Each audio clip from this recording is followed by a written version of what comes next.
that's so dope. It's in us, not on us. I like that. The Nigerian government has reached out to you, TEJ, to choose one Nigerian song released in the past 10 years as the official national anthem. What song are you choosing and why? It's a very interesting one. I think I'll go with Chop Elbow by Pretty Boy Dio.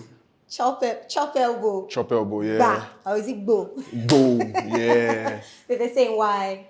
Why? I feel like it encapsulates the Nigerian experience in one song. Like, you know, I feel like it represents, if I had to play something for the Nigerian government to hear all the time, Back to back. and this one, I think that's a great song. You know what song I'll choose? What song you choose? Barawo by Ajebo Hustlers. Hustlers. I Interesting. really like that song, first of all. And then it's just like, this country now, really, like this economy now. And you know, my favorite part is when he says, fall for Kotal. Olokwa don't show, everybody don't cower. So imagine all of us standing at attention with our hands on our chests like this. Then when it comes to this country now, everybody will sing it at the top of their voices. You've planned music together. video, Seth. Yes, no. Olokwa don't show, everybody. Oh yeah, everybody together.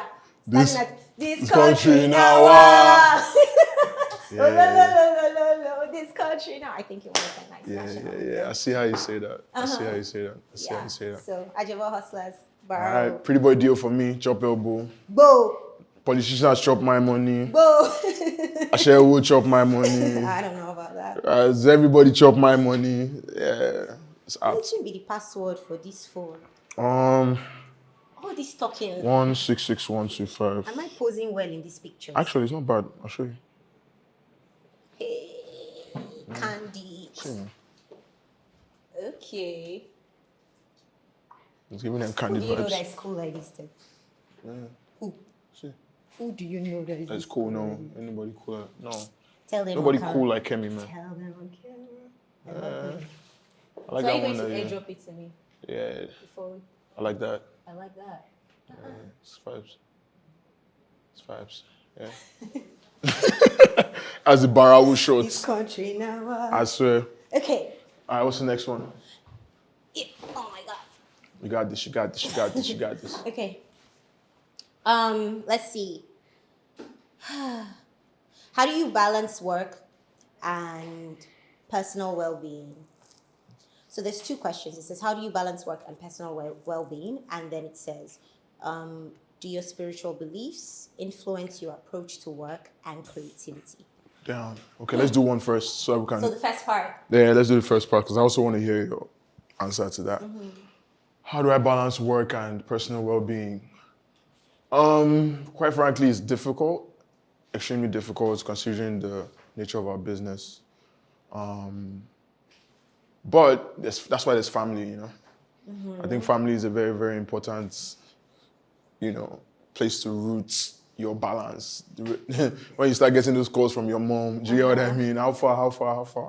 It helps take your mind away from, you know, just everything that's going on. So I think family is a good grounding fulcrum for that. Yeah. And just like trying to do stuff that reminds you that like you're a normal person.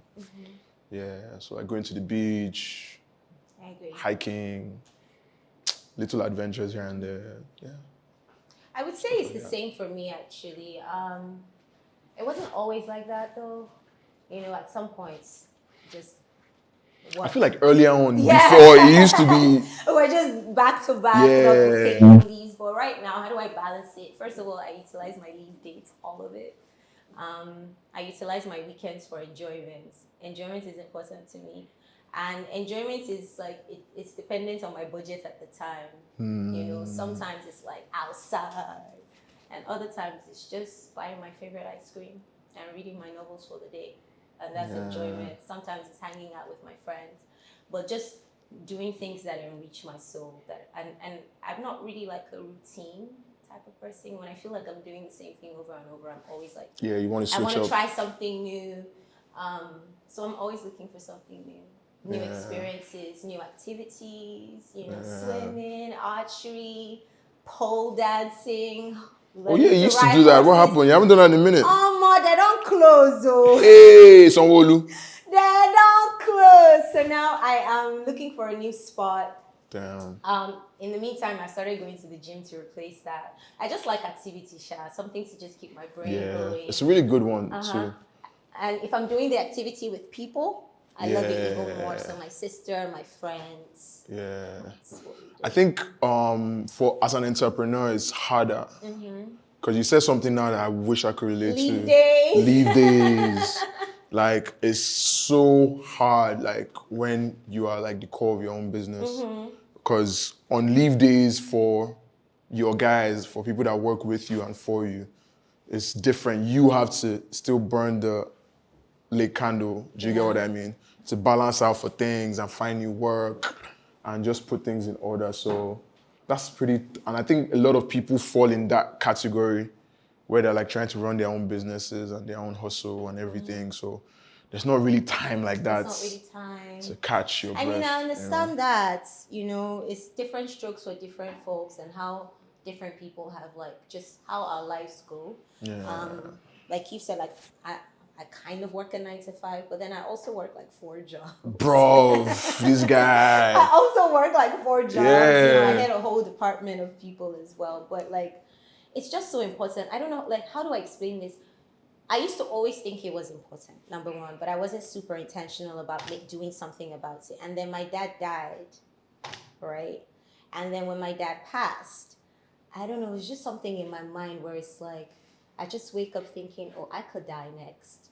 I feel like you understand that death is normal and people die. And then when people around you die, you empathize, you sympathize. But then when somebody that's like in-house as your loved one dies, it's different. Right? There's a shift. It hits home. It's like, wow, right? So my dad can die. I thought dad will be here. It's not something that is you plan or you across see the screen. Yes, exactly. And so when that happens, it's just like, I just said to myself, I'm gonna enjoy my life, as much as I can with the little things that I can with the people that I have. And so if I'm gonna die tomorrow, which is no postponement of enjoyment. No postponement of enjoyment. You feel me? Enjoyment right now.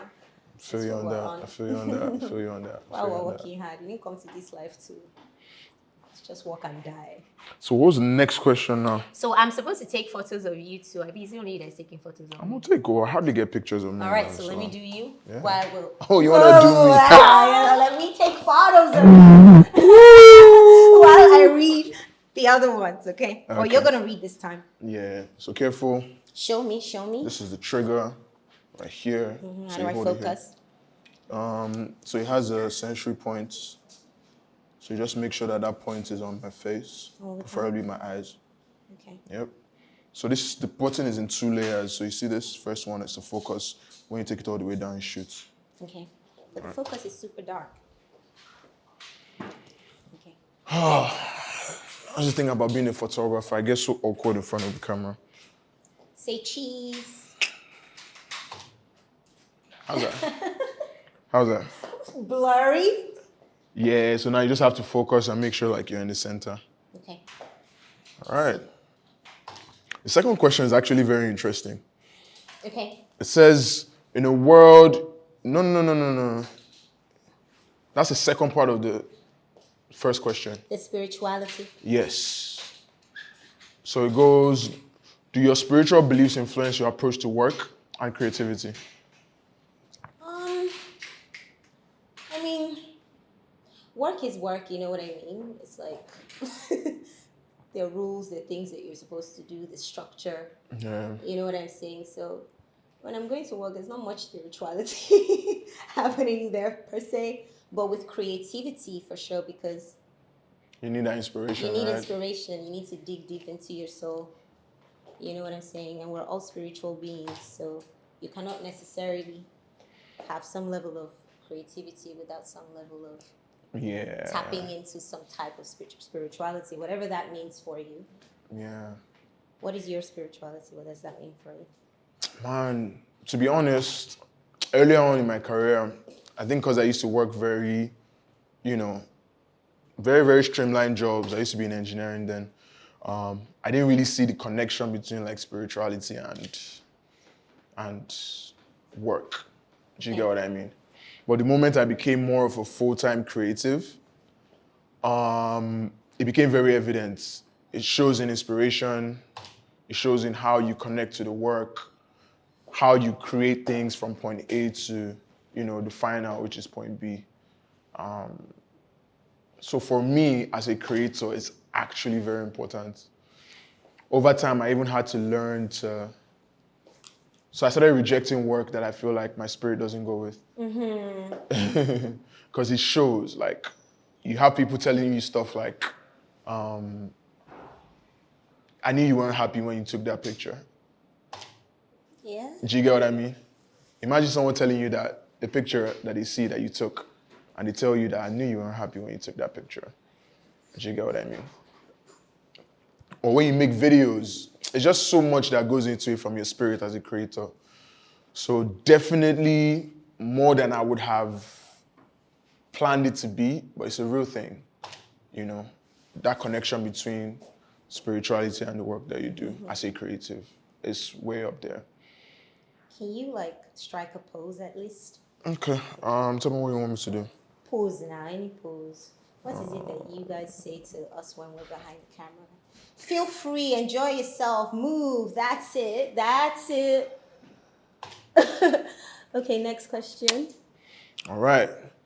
In a world increasingly dominated by smartphones and social media, how do you see the role of professional photography evolving? That's your question, my guy. And what advice do you have for aspiring photographers looking to stand out in this digital age? Okay. That's such an interesting question. I think I have a bit of a different approach to photography and what I see photography to be. I see it as an art form first. And because I see it as an art form, I see it as expression, which means I think everybody should be a photographer. I don't see it as something that only professionals, quote and unquote, partake in. So I really do see photography as something that everyone should be doing. I really think it's the art of stopping time, right, and preserving moments. And I don't think it's something that's restricted to being a professional. So from the perspective of, where we are with the world right now and the future of photography, I think the core of it is really in storytelling. In 2023, you can take a picture with your iPhone and it will be on the cover of Time magazine. Do you get what I mean? And you can take photos with all these equipments and they are just 1 file out of 7,968 files. What is the difference between those two pictures? It's really the story and what it's capturing. Technical is it's important, but not as important as the story. I think that's where the future lies, especially in this day and age. Do you know how many pictures are taken every day? Think about it. I know how many pictures I take. Do you know how many pictures are taken? Pick one. How many pictures have you taken right now in this conversation? Just clicking away. Do you get what I mean? So in this world where there's oversaturation of, digital photography and everything, I think the story really is where the juice is at. And for upcoming aspiring photographers, man, it's important to learn the rules so you can break it, right? It's important to know the techniques and the technical parts of photography, but I promise you, I shit you not, I bullshit you not, the story is the most important thing, man. How do you photograph people or situations and you can capture their soul in it, Should I tell you a secret? Tell me. Every picture I take that I post on Twitter, 9 over 10 of pictures I post on Twitter are on my phone, my iPhone. Yeah. I don't, because it's my personal cruise. I feel like people can't tell the difference, right? But the most consistent thing is really the story. So all this technical stuff and new gadgets, they're great and all, but they're not the most important things. You like black and white photography? Why? Because I think it strips. Sometimes color is great and it's amazing, right, for seeing the world. But when you strip out colors, there's a whole new language there. There's things that you don't necessarily see at first that is, you know, hidden behind the colors. It's like being naked. It's like taking off clothes. You know, that's how I see black and white. Yeah. We're gonna make all your photos black and white. Bro, I wish I could, but clients do not agree, man. But what's your take on this question too? Because I know you also love photography. I mean, I love photography just as a person that loves photography, not like as a photographer, a professional photographer. And I don't know, like you said, it's just capturing moments. I just see something and I want to just have it in like stills, right? So I just tend to take photos of everything. And one thing that I do is I do not overthink it. So I think that that would be my advice to anybody who's trying to be like a photographer. Not that I can't give professional advice, as I'm not one myself, but just from what I would say about photography, it's like, just don't overthink it. It's what I tell my friends as well. But what you even said is it's in line with art generally. I feel like as much as there's what comes out from intentionality, right? But I feel like a lot of times you should just breathe and don't overthink it and create. And I would say create and let it go. That's my advice. Create and just let it go, man. Yeah. That's actually really... Someone told me that when I started, and he said, kill your babies. That was his term for it. So like when you see something or you're in love with a project, you need to let it go, right? So that other things can come in as well. Exactly. And also because some things are never finished. You get what I mean? So yeah. Look at you being all deep, Tejo. Bro, what you saying? I don't take picture, Kaya. I Worry. don't even know what's going on. Dad. Just taking photos of you. I love it. I love it. I love it. I love it. I love it. I love it. I like this one. You see, when I see pictures like this, I just remember what was happening when we were taking the pictures. You're having too much fun. I really am. All right, Okay. so let's go to the next one. Scenario 2. Scenario 2. It's the 31st of December, 1997. Hey. You are rounding up your toast to the couple. Okay. It's Will and Jada's wedding dinner. Oh my goodness. The time has come to get the party started. What song do you kick the night off with to hint to the couple about their future? Damn. This future. This present as the future. Yeah. Okay, so I would probably choose either Ain't No Mountain High Enough by Marvin Gaye.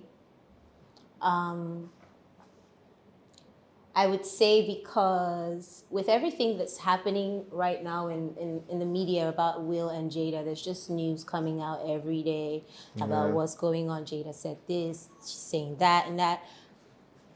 As couples, they keep showing up for each other. Yep.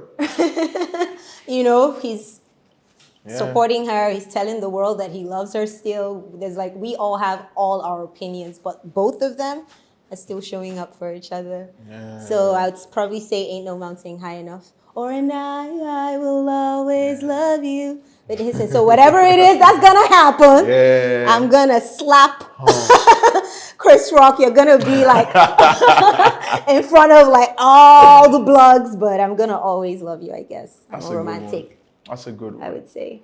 That's and it's good for a wedding too, so I'm not gonna play anything messy. That's a good one. That's a good one. I think for me, I would say Ordinary People. Just ordinary people. John Legend, yeah. I think that's dope. Yeah. Because people are just... Because people are people, man. Like, I saw an interview recently with J. Cole. And people, you remember did you see that clip where people were trying to throw J. Cole for that song that he was singing and he was talking about Jada and that Will Love. That Jada and that Will Love, and it was quiet because he was quiet during that part. During the lyrics, yeah. And people were like, oh, because of what's going on. And he was putting clarity. He was like, man, things haven't changed. Like, love is complicated, man. And the fact that they're still showing up for each other is like what love really is, for better, for worse. And I think Ordinary People is like the perfect song, really. I agree. Lets everybody know that everybody, we're just ordinary people. Sometimes we crash and burn. Like, sometimes we don't have the answers, But at the end of the day, it's just you and I, like, People will always be people. Yeah. I love that, Church. That's dope. That's a dope one. Hello, Africa. This is KEMI Smalls from Nigeria, and you're listening to Cold Mineral, Cold Pure Water podcast. Hello, Africa. My name is TEJ from Nigeria, and you are listening to the Cold Pure Water, Cold Mineral podcast.